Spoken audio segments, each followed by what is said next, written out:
Students, we are live now. Welcome to SIS online classes. I am Ankit Bhatt and I am going to continue with chapter number 7, conservations of plants and animals. Okay, students, today's topic is conservations of wildlife. Okay, conservate करेंगे wildlife के लिए. Okay, so protected area. Okay. So certain areas on land and water are protected by the government for conserving and maintaining biological diversity. Okay, कुछ जो land areas हैं और water areas हैं, ठीक है, उसको गवर्नमेंट ने प्रोटेक्ट कर दिया है. वो सिर्फ ना ही काटे जाएंगे, ना ही वहाँ ह्यूमन इंटरफेयर होगा. वो सिर्फ कंजर्व कर दिए गए हैं और मेंटेन कर दिए गए हैं, उस हिसाब से बना दिए गए हैं बायोलॉजिकल डाइवर्सिटीज़ के लिए.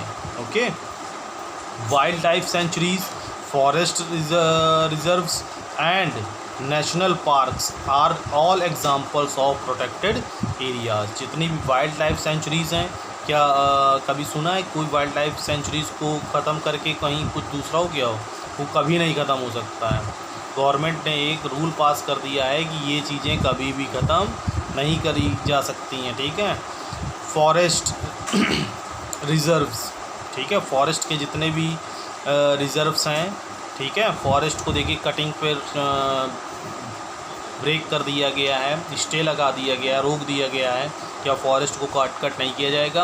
और फॉरेस्ट अगर कट किया जाएगा तो उसके जस्ट डबलिंग प्लांटिंग की जाएगी. मतलब अगर आपने 100 पेड़ काटे हैं तो सबसे पहले आपको 200 पेड़ लगाने होंगे. ठीक है. एंड नेशनल पार्क्स, और जितने भी नेशनल पार्क्स हैं और are all examples of protected areas, जैसे जिम कॉर्बेट नेशनल पार्क और कई सारे ऐसे ही हैं. ठीक है.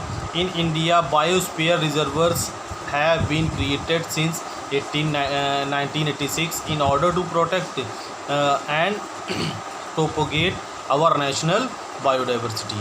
ओके, इंडिया में बायोस्फीयर रिजर्वर्स का जो काम है वो क्रिएशंस चल रहा है 1986 से, in order to protect and propagate our national biodiversity. ठीक है, प्रोटेक्ट और प्रोपोगेट करने के लिए हमारी बायोडाइवर्सिटीज़ को. A biosphere reserve consist of 3 zones. Biosphere reserves जो हैं वो 3 जोन्स को कंसिस्ट करते हैं. फर्स्ट है core buffer transitions zone etcetera. Okay, first है कोर जोन, सेकंड है बफर जोन एंड थर्ड है transition zone. In the core zone no human activity is permitted. जो कोर जोन है उसमें किसी भी ह्यूमन एक्टिविटीज़ की को परमिट नहीं है. वहाँ पे कोई भी ह्यूमन एक्टिविटी या वैसा कुछ भी ह्यूमन इंटरफेयर नहीं होगा. इन दी बफर जोन में only limited human activity is allowed.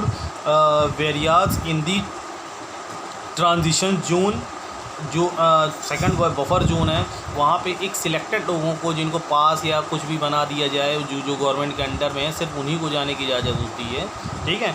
Only limited human activities allowed whereas in the transition zone. बहुत लिमिटेड जो होती हैं. ठीक है, वो सॉरी बफर तो हो गया था शायद.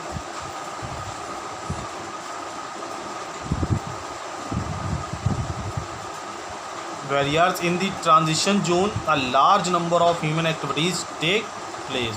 ठीक है, और जो ट्रांजिशन जोन होगा वहाँ बहुत ज़्यादा बड़ी मात्रा में ह्यूमन एक्टिविटीज़ क्या होती हैं, टेक प्लेस होती हैं. ठीक है, बहुत ह्यूमन इंटरफेयरेंस होता है.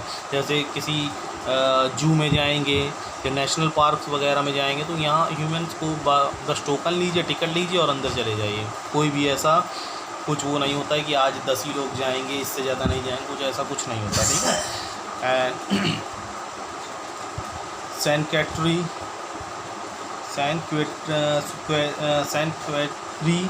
a sanctuary is an area where animals are protected from any disturbance to them. Okay, जो सेंचुरीज़ होती हैं, वाइल्ड लाइफ सेंचुरीज सुना होगा ना. A sanctuary is an area where animals are protected from any disturbance. जो animals होते हैं उनको प्रोटेक्शन दिया जाता है बिना किसी डिस्टर्बेंस से के, टू देम उन्हें, एंड टू देयर हैबिटेट, और जो उनकी हैबिटेट होती है, जिस हिसाब से वो रहते हैं, जिस हिसाब से वो रहना चाहते हैं, जो उनको एटमॉस्फेयर उसी टाइप का क्रिएट करके दिया जाता है जैसा वो अपनी लाइफ को फॉरेस्ट में या जहाँ भी रहते हैं वहाँ बिता रहे थे। ठीक है। Poaching of animals is strictly prohibited here. और जो पोचिंग जो एनिमल्स हैं, मतलब जो पोच करके पकड़ के लाए जाते हैं, ठीक है, एनिमल्स को, इज़ स्ट्रिक्टली प्रोहिबिटेड हियर। उनको यहाँ पे रहने के लिए एक हैबिटेट किया जाता है या हैबिचुअल किया जाता है कि कैसे उनको वहाँ पे रहना है। ठीक है। और यहाँ पर एक एक्जोटिक स्पीसीज़ के बारे में बताया गया है। Exotic species are new species that start living in a new geographical region. They are mostly introduced by man or else by natural means. Okay. जो एक्जोटिक स्पीसीज़ है, नई टाइप की स्पीसीज़ है, that start living in a new geographical region, जिसने एक नए geographical region में रहना स्टार्ट किया है। They are mostly introduced by man. ठीक है, बिल्कुल ये स्पीसीज़ को इंट्रोड्यूस अभी मैन से हुई है, और एल्स बाय नेचुरल मीन्स, और नेचुरल मीन्स में भी। ठीक है।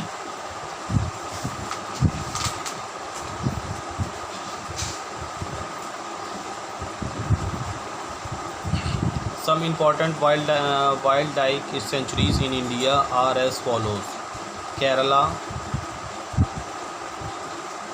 वायांद वाइल्ड लाइफ सेंचुरी केरला में, दूसरा भी है केरिया wild life sanctuary, Karnataka Ranganathittu bird sanctuary, Odisha Chilka lake bird sanctuary, Rajasthan Sambhar lake wild sanctuary wild life, Uttar Pradesh Hastinapur century.